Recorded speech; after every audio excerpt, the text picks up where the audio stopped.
আসসালামু আলাইকুম। আশা করি সবাই ভালো আছেন। সেই দিন বাজার করতে যেয়ে দেখলাম বাজারে কাঁকড়া উঠেছে, তাই দেখে খেতে মন চাইলো, তাই নিয়ে আসলাম। আমি যেভাবে মজা করে কাঁকড়া রান্না করি সেই রেসিপিটি আজকে আপনাদের সাথে শেয়ার করব।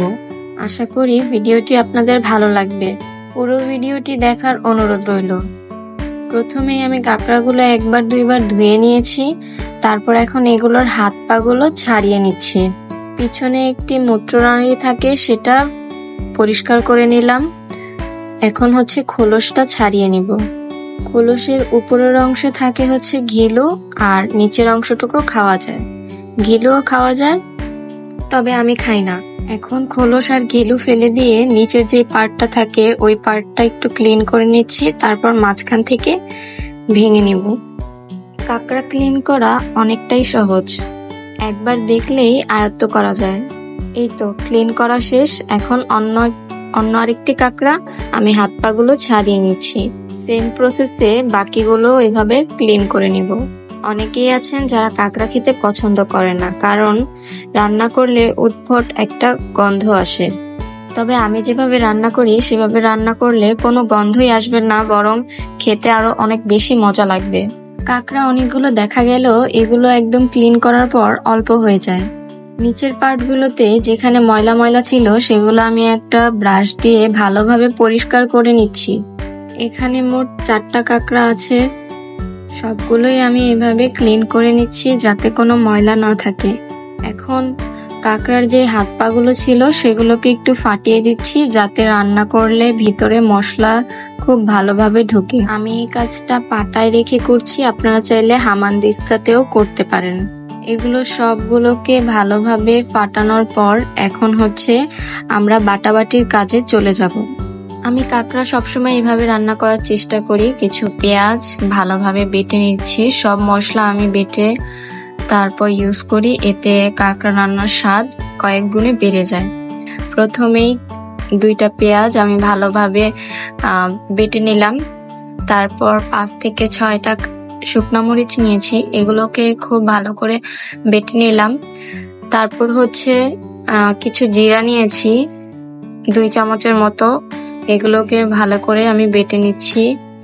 তারপর হচ্ছে কিছু আদা রসুন নিব, এই আদা রসুন গুলোকেও খুব ভালোভাবে বেটে নিব। এছাড়াও লাগবে হলুদ গুঁড়া আর হচ্ছে ধনিয়ার গুঁড়া। সবকিছু বেটে নেওয়ার পরে এখন হচ্ছে 2টা টমেটো কেটে নিব। যেহেতু এটা একটু গ্রেভি হবে তাই এখানে 2টা টমেটো আমি ইউজ করছি।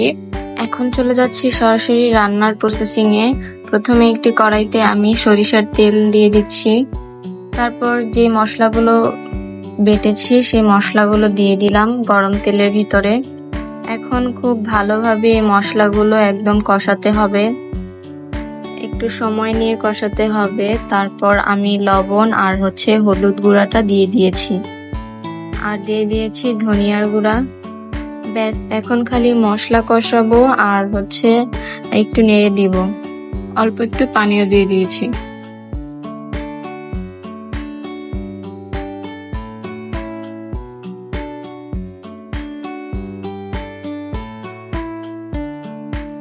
মশলা কষানো হয়ে গেলে উপরে তেল ভেসে উঠলে এখন টমেটো দিয়ে দিচ্ছি। তারপর দিচ্ছি 2 চামচের মতো টমেটো সস আর অল্প পরিমাণে সয়া সস। এখন এই টমেটোগুলো গলা পর্যন্ত ওয়েট করব।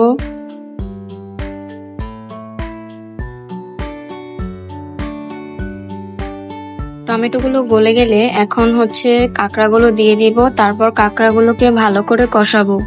5 থেকে 6 মিনিট ভালোভাবে রান্না করে তারপর হচ্ছে পানি দিয়ে দিব। পানি দিয়ে এটাকে ভালোভাবে ঢেকে দিব।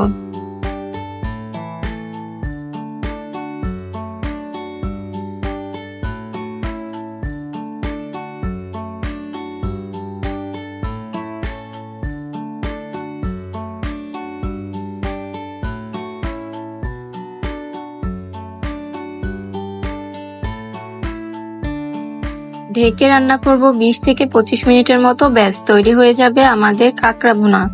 তারপর নামানোর আগে ধনিয়া পাতা ছিটিয়ে দিব। কালারটা কিন্তু মাশাআল্লাহ খুব সুন্দর হয়েছে। আশা করি ভিডিওটি আপনাদের কাছে ভালো লেগেছে। যদি ভিডিওটি ভালো লেগে থাকে অবশ্যই একটি শেয়ার করে দিবেন। যারা কাঁকড়া খান না তারা একবার হলেও এভাবে ট্রাই করে দেখবেন। কাঁকড়া খেতে কিন্তু ভীষণ মজা। এটার টেস্টটা অনেকটা গলদা চিংড়ির মতো। আল্লাহ হাফেজ, সবাই ভালো থাকবেন।